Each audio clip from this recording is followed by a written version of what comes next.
What up? What up? What up to another live show? What's going on, everybody? Kicking this off early. See who shows up since we're 12 minutes early. Ha! What up, Blake? What's going on? I have literally nothing new. There's nothing. I've been working and working and working. Yes, thank you, Schmidt. I feel much better. I still have some congestion up top. Hey, Mike. But I'm doing much better. Busy week. Seven had another surgery today. She's doing great. So her second surgery for her cancer. She's downstairs recuperating, snoozing. And so we'll start chemotherapy on the poor girl here in a while. What up, DZ? What up, Zuz? De La Soul. I'm just going to quit trying to do the first. De La Soul. De La Soul. Zoo De La Soul. I'll never get it right. Never. I got so many emails piling in. What up, H? Yeah. J Thump. Deep Money. Denny Carwile. What's going on? Yeah, J Thump. No fun. But she's been in good spirits and just trucking along. Oh, dogs made the neighbor's fiber optic line Bluetooth today. Hopefully it didn't kick you off, ICT. They must not have buried it very deep.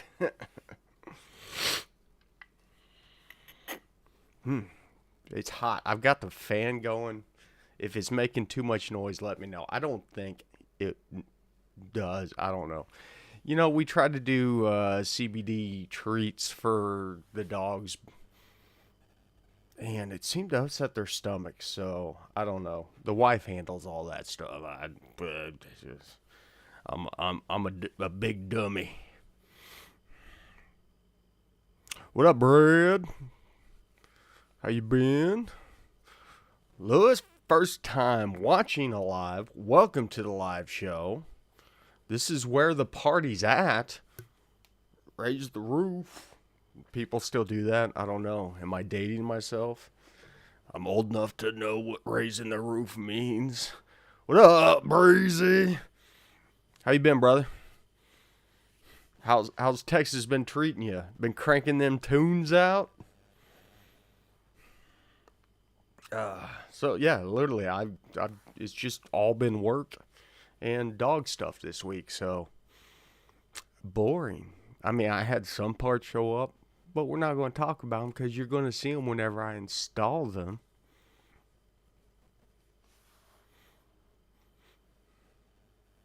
Okay, I'll pass on the word, De La Soul.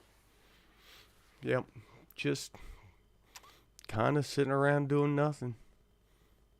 I thought about tuning today. I can only imagine, man. Like, it's been the 70s up here, but the humidity's been so high, I still feel like I go outside and I'm just instantly soaked head to toe, and I just don't want to do anything. I gotta get some stuff done. This weekend. I've got car parts sitting out in the driveway. So we're looking a little redneck. But, I mean, I'm fine with it, but I don't think the neighbors are, but who cares about them? So, and to be honest, it's cutlass parts. I don't know what I'm going to do with that cutlass. Anybody want a cutlass? Come pick it up. Come pick up that cutlass. Nah, man, I got rid of the Silverado after it caught fire. It ripped the axle out. I swapped the transmission back to the 6-speed, and then it caught on fire. Millions. Yeah, do you want to know how much I make off YouTube, De La Soul? About $1,000 a month. What up, Andrew? I do all of this. Is my lowest paying job out of the 3 that I have. My day job does that. I hate to hear it, ICT. My Gen 3 does some weird BS where I can run math only, and it does good EQ above 3K, but swap speed density, and it'll run stupid rich above 3K. With the math failed? Like, you gotta remember, okay, so even with the math failed, it's still applying to the SD table. There is no such thing as math only. So you're still running off dynamic, which is a blend of math and VE or SD in this case. Something's out of whack still. What up, Silver?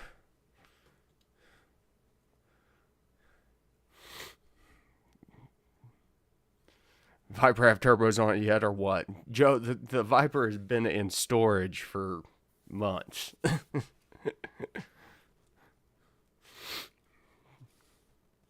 Good to see that you're not streaming against me tonight, Joe. Cheater. Went and found yourself a more popular YouTuber to get in bed with. Tuning a low boost 5.3 P01 7 PSI 2-bar setup. Any good reason the previous tuners rescaled the 80-pound injectors to 45? VE numbers are pretty low. I don't know. What's the limit? I feel like the limit's higher than 80 on a P01, isn't it? What am I doing?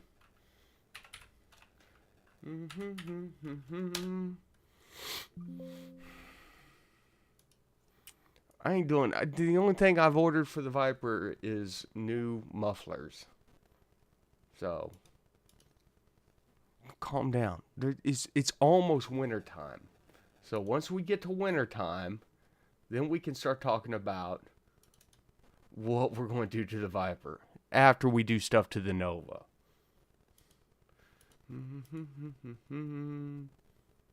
Yeah, that's way below the cap. I don't know why they would have capped that to 80 pounds per hour or scaled it down, rescaled 80 to 45.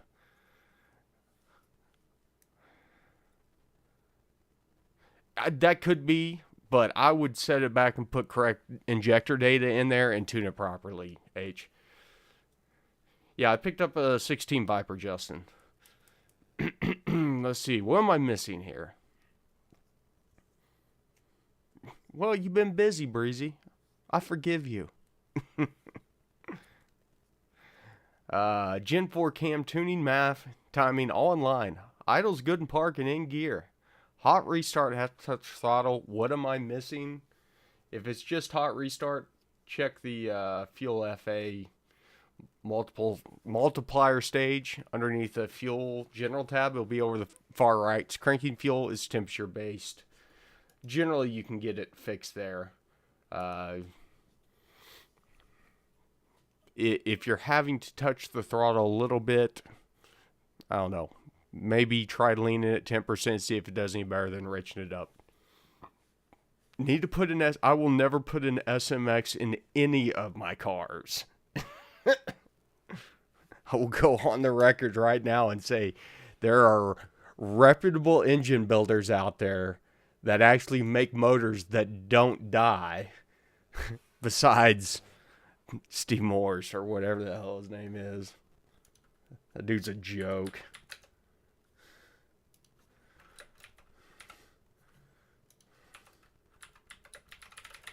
I think what's happened with the Steve Morse stuff is Steve got so big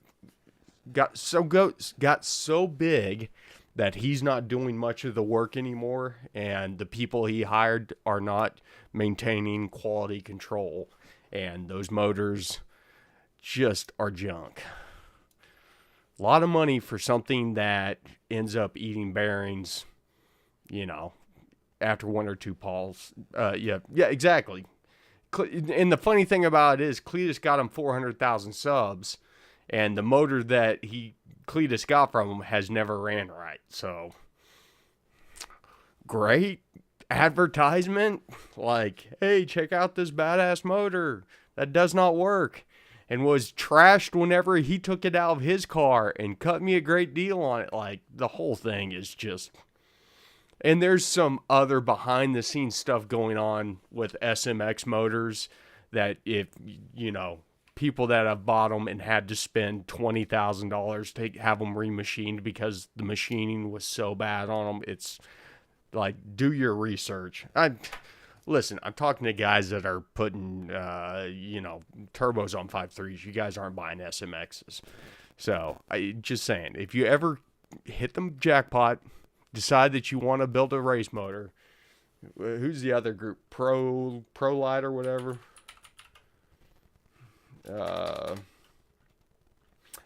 Let's just say there's other people out there that build $60,000, $70,000, $80,000 billet blocks. Proline. Thank you, Tommy. Any plans for a tuning class? Joseph, that's a good question. We've done them in the past. I just need to find the time. It's been way too busy right now for me to do it. I want to because I love doing them. What up, Jonathan? What up, Jerry? Yes, Proline.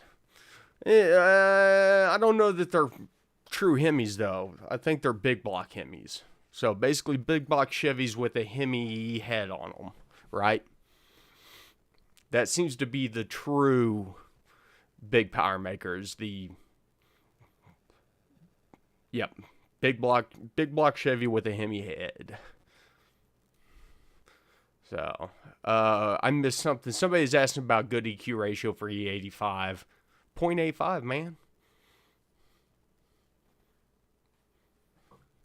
Yes, stick with my LS. Yes. Hey, Ryan Martin's not a bad guy. He's actually a pretty cool guy. So, I like Ryan. But about half the guys on Street Outlaws are running Pro lines now. The leaner, the meaner, he says. Yes, 0.85 is a good target. Well, Justin, your target's not it. You just want to make sure under power enrichment that you're hitting that 0.85 or so lambda. During normal driving around, stuff like that, 1. What up, Kim? No, there's more guys running the Pro line now. If you've watched some of the latest stuff, the Pro lines have taken off pretty hard, from what I can tell.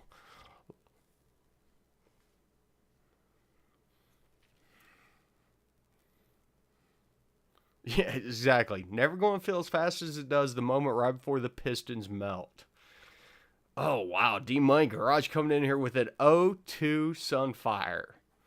2.2 overhead valve. Doing full exhaust due to correct manifold. Going to use HP to turn some stuff off. Anything I can tweak to improve fuel mileage is my work car. Not really, man. Closed loop does that. Fuel mileage, you can lean out. I really don't like to do that. I like to keep it at stoic. I don't like to go leaner than stoic. Yes, 1.15 in the table. Okay, Charles Beck, good question. Got 4 O2 sensors in my F-body with no cats. Should I eliminate the back two to keep my wide bands in? Listen, go ahead and eliminate the back two because they're not doing anything. I don't know that I'd put my wide bands in there because the latency from the motor to the rear O2 sensor is going to cause you to get really bad transient readings.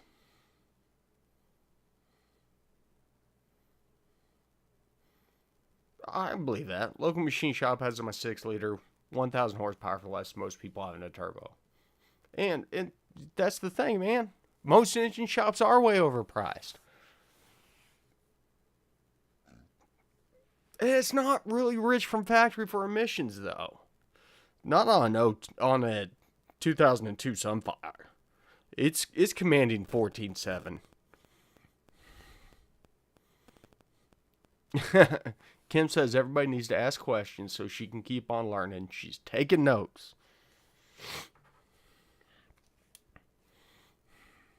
There are some, Jerry, you are right. There are some that are like 14.5, 14.4 from the factory.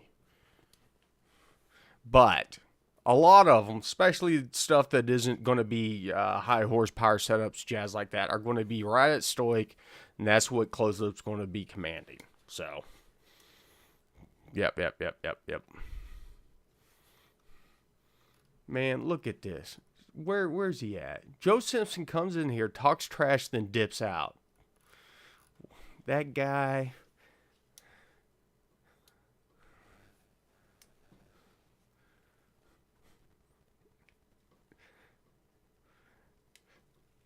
Hey, Eric. Love your channel. Have a compound turbo system. Sweet. Well, gas pressure, fuel pressure, I guess you're saying. Should I have for optimal performance? Okay, so here's the thing about fuel pressure. As long as it's higher than your boost pressure, you're probably all right. So what happens is you build boost up in the intake manifold. That's pushing against the injectors. Fuel pressure is pushing against the boost. So that's why, like on stock setups, they may be, high 40s, low 50s. We use a pressure regulated fuel regulator, boost reference fuel regulator. That way, whenever boost pressure goes up, it drives our fuel pressure up to offset that. So essentially, we're always running the same amount of what we call delta. So under vacuum is perfectly fine if your fuel pressure is only around 30 psi. That's because it is literally sucking the fuel into the manifold. It's in vacuum. There's no restriction. Whenever the pintle opens up on your injector, it is pulling fuel in. And so that's part of all of that, is having that that balance there. If you're starting to bump up on duty cycle, you can try adding 5 to 10 psi. You're going to get more volume at the same duty cycle based on pressure, stuff like that. So, long story short, 50 psi. all of that for one simple question. Yeah, Mike, I'm not sure that leaning it out, I don't know that you can lean it out enough to help MPGs. So, yeah, if it's idling about 50 psi, that's fine. As I said, if you have a rising rate regulator, as long as fuel pressure is going up whenever boost is going up. And you are correct, David. So all of this stuff is for off-road use. Nobody in this chat room has a license plate on their car. Half of these cars don't even have titles. The other half don't have VINs. So it doesn't matter. This is all race car stuff. Welcome to race car chat. Whoa. Unless, live south of the Mason-Dixon line, then all rules are off at that point in time.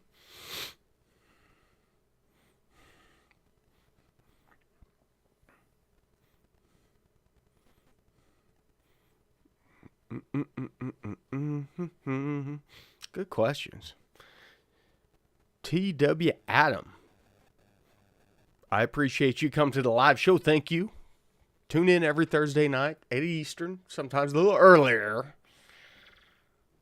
Oh, man, Jonathan, I'm sorry.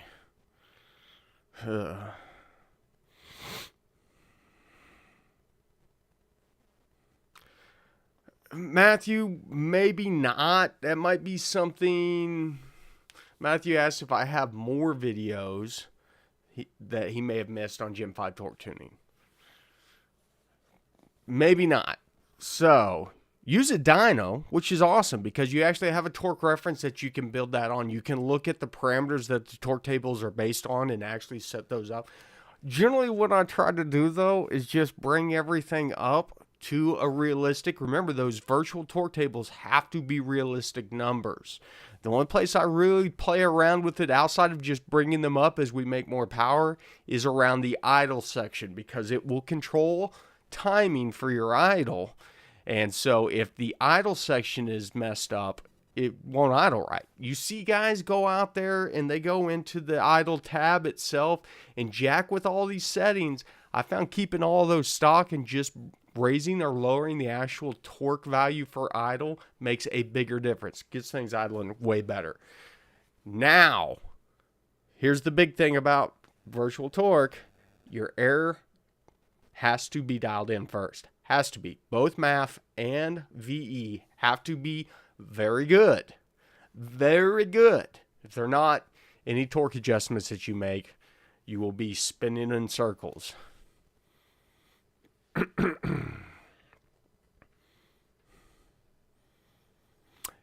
Don't have a regulator, Eric, I'd get one on there, man. If you're running 2 fuel pumps straight to the rail, you need that restriction through the regulator to make sure and get fuel pressure up. So there's a good chance that you could run low on pressure whenever you get into the boost. That could in turn cause you to go too high on your duty cycle. Let's see. Move to South Dakota. I don't think there's anything in South Dakota. Any update on Silverado? Brian, you're the second guy tonight. No, I sold it a couple years ago. A couple years ago, if you can believe it. It caught on fire, and that made me so mad that I spent a couple $1,000s repairing all of the damage because whenever it caught on fire, it burned the entire engine harness up. Didn't really do any damage to the truck because it was an isolated area next to the firewall, but it killed all the wiring. I replaced the wiring, sold it to a guy in Kansas. He flew up and drove it back, and then fixed the body damage for when the axle came out. You know. Acura LLX, which LI, whatever it is, 2016, want to add HPI, modded exhaust and air intake. What do you suggest next? I don't know what's available. You know, it's just a Honda motor, so I'm sure there's probably a ton of stuff available. But a tune, Justin, you've got a better breathing intake and a better breathing exhaust. A tune will make a big difference. Now, I'm not going to be able to help you out with tuning an Acura. I don't know anything about that. But my guess is you happen to have one of the most supported platforms in the performance aftermarket world. So you'll be able to find some information out there. Just do your research. Any experience with 020 and an LS? LTs, man. LTs run 020. Thanks, Justin. Pay attention. There will be an email coming your way. I think I saw your sign up today. I just did not get a chance. As I said, it's been a crazy day with the dog going in for surgery and stuff like that. But there will be an email in the next day or two that gives you more details. Thank you again for signing up for the Patreon. Can knock retard reduce spark past minimum spark table? Yes. I don't know, Alex. That's a good question. Are you getting numbers lower than the minimum spark table? That's a really good... I don't know. Honest, Alex, I wish I still had a Gen 5 sitting around so I could test that out for you and let you know. Jerry's wife's Tahoe uses OW20. It's a 15. Yep. L83. Dude, it's been a couple... Well... No, it's not been that long. I sold it right around the time I bought the Typhoon. So, year and a half. Can engine misfire codes from a large can prevent torque converter lockup? I wouldn't think so. Wouldn't think so in that case. Can't say one way or another, Joseph, but what I do know, I wouldn't think that'd be the case. I did not compound the diesel. I just got rid of it. Truck was too big, too expensive, too thirsty. Built an 01 1500 Chevy, 55mm turbo, 1000cc injectors, 4L80E, lowered 4 inches. Crew cab, regular cab, DZ. Hey, Joseph. We'll let it slide this time. What up, TJ? I noticed you got your torque converter finally. Did it show up better shaped than the transmission? Oh, there you go. Yeah, Adam brings up a good point. Hit up PFI Speeds for suggestion. Well, I don't know what Brent's doing with all the stuff that he's fighting right now. But yeah, Brent is the go-to guy for Honda stuff. And just the nicest. That dude is so cool. Love Brent. I mean, I can give or take Cletus. I've met him a couple times. I don't have anything against him. I just don't watch his stuff anymore because it's not entertaining. Like, I saw a clip the other day where he was in a box truck, slamming on the brakes to launch a Tacoma out the back of the truck and tore the door off. And I'm like, dude, if you want to be whistling diesel, like, just go do that stuff. Don't act like you're a car guy and then start destroying cars. Like, come on now. Used to be better than this. Question regarding the black box L31 350 engine LT1 Gen 2 PCMS to 411 swap. I understand that there are differences between the engines, but overall tuning, the Gen 3 tuning is similar. Correct. Super simple on the 411. If you've done any black box tuning, you're not going to have any issues. The 411 swap's worthwhile doing, so go ahead and do it. It'll be pretty straight up.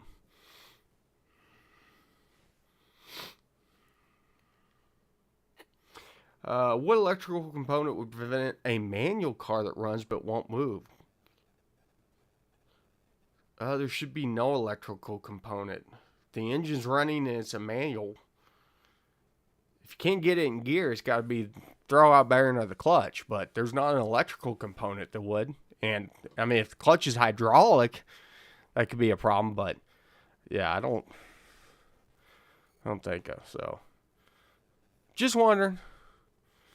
Man, the Cletus cult don't hang around here. And everybody that's in here knows my stance on Cletus. As I said, I don't have any issues with him. He's a cool guy. He's super awesome whenever he's not YouTubing. But as I said, the last time I saw him, he was still into cars. The guy's not into cars anymore. The guy's into doing jackass stuff. And neutral safety switch would keep it from starting, but it wouldn't keep it from going into gear.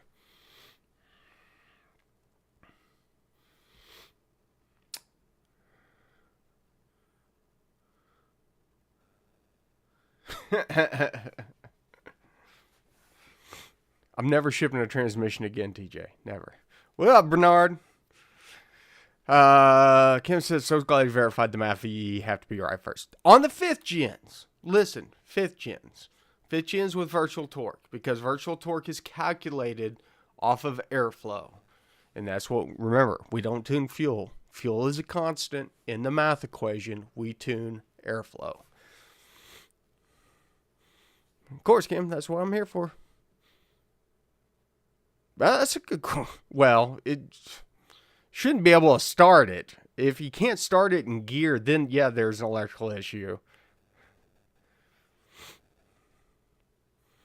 Check out my build at Irresponsible Machine. I like your name, Eric. Is that your Instagram tag? And thanks for joining us on live.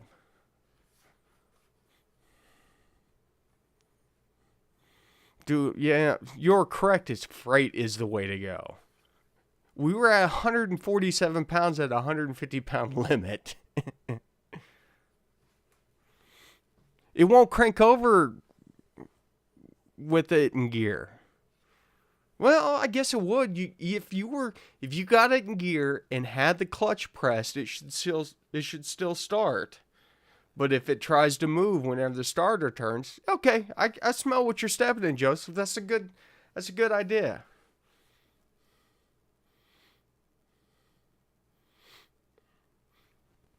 Yeah. I'll be honest with you, TG. There's a point in time during that whole process where I thought, man, I wish I had a pilot around here. I'd just strap it down and send it that way. If it had been anybody besides you, if it had been anybody besides you, I wouldn't have shipped them a transmission. To be honest with you, you're the only person that could hit me up and get me to pack up a 150-pound transmission and try and UPS it.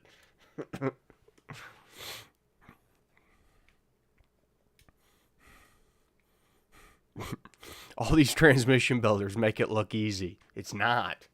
It's a terrible idea. Hey, the hair's getting long again, boys and girls. We're getting there. We'll be back to having long hair soon enough. Yeah, feels good. I'm playing with the lines from a rocker cover. Got a catch can. One line before throttle valve, one line after, or both to one line. Oh yeah, I might pay for one from US to Australia. I don't know, man. What motor are you doing this on, Bernard? Dude, it seemed not long ago that it was bald, but I mean, I'm coming up on a year on the surgery. We're right there, Jerry. I mean, it's October is almost here.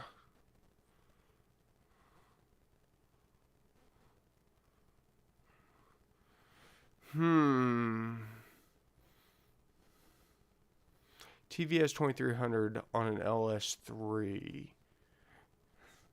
I'd probably just do it before the throttle body with a check valve. I guess, no, you don't need a check valve. Sorry, I keep on thinking about turbo setups. Yeah, before the throttle body. Send it. Worst case scenario, you're just going to get a little oil mist on your supercharger and keep the seals on that thing nice and lubed up. Your time does fly.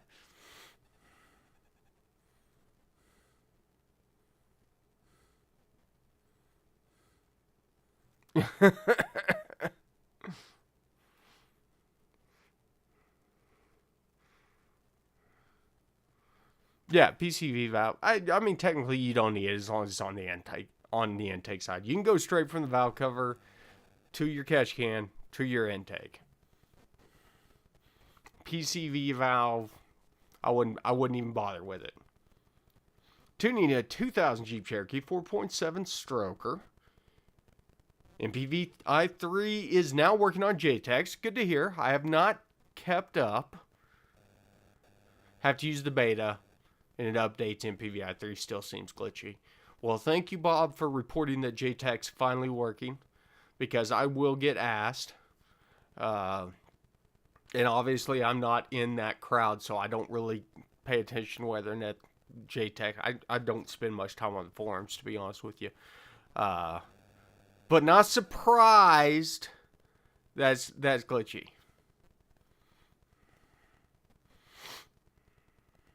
Gotcha, Eric. Yeah, both in the one, you'll be fine. Well, yeah, you got catch can on yours because it's post-turbo. And so whenever the turbo's spooled up, you don't want to blow into your catch can. So you only want it evacuating fumes whenever you're under vacuum. In a car, probably don't need a check valve, to be honest. Depends on how your system's set up.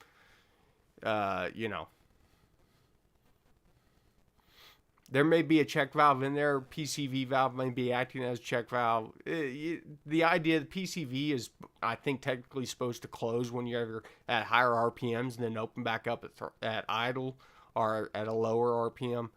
But, I'm all about it. Keep that crankcase sucked down.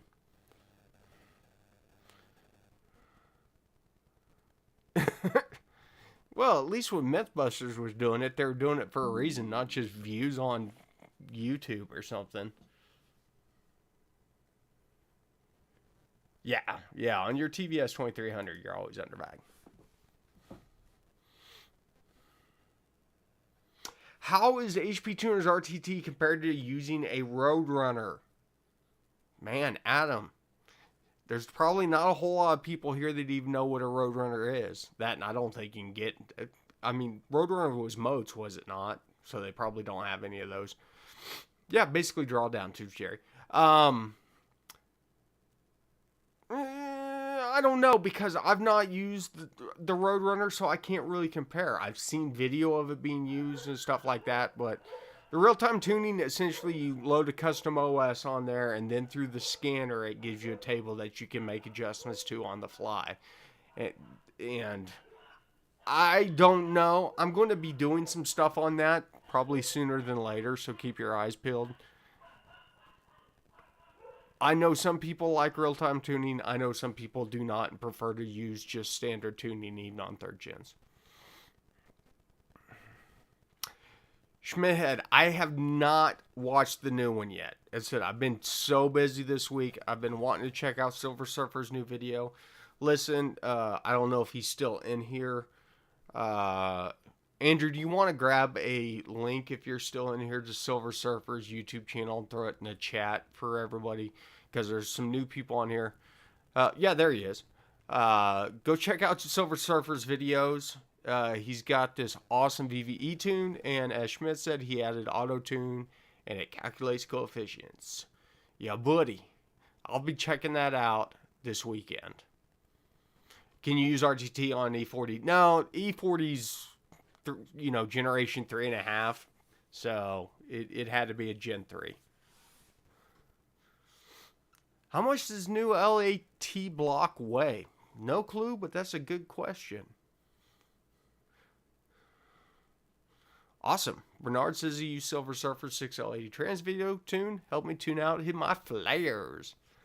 Yeah, Roadrunner was motes. Okay. The entire calibration was available for real-time updates, not just one single table from what RTT seems to like. Yes, you are correct. RTT really is for speed density or VE only. Just make real-time mistakes with RTT. Already working on version 2.0. Thank you, Andrew. So everybody, click on that link that Andrew just pasted up there. Go check out Silver Surfer's stuff. Drop him a sub because you don't want to miss out. He'll have links in the description of his videos to his different software that you can play around with. And if you get any use out of his software, send him a couple bucks on PayPal. The guy's got, he's got to buy coffee and beer. So, who knows? We'll have him live on the show again. So, we appreciate the work he's doing to make our jobs easier. Anybody that's making our jobs easier instead of harder, and Rockets, Joe knows, anybody that makes our job easier instead of harder, man, it automatically goes to the top of my favorite list. So, but listen, it is 8:25. We started about 15 minutes earlier, so we're going to go ahead and start the wrap up now. Anybody's got any last minute questions, get them in right now. If not, make sure you're tuning in on Thursdays. We've had a long string of Thursdays here. I mean, I was sick last Thursday, and I still did the live show. But I appreciate everybody's been showing up and rocking around and stuff like that. Listen, Silver Surfer is Blue Cat 2.0. So, yes.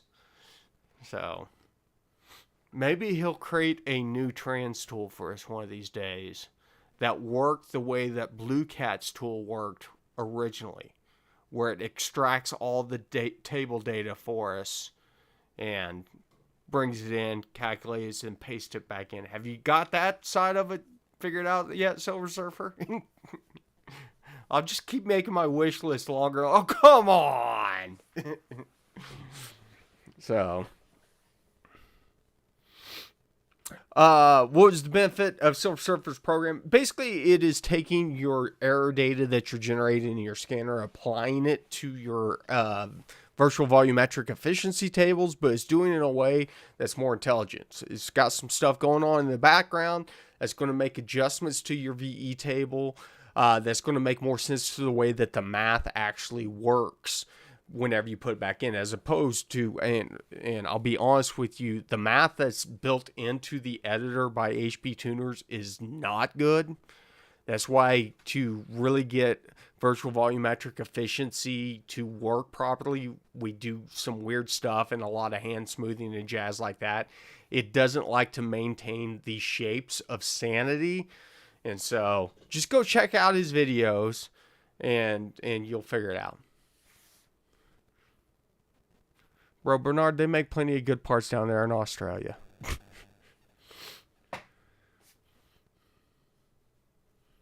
You can't post links in here, Silver Surfer.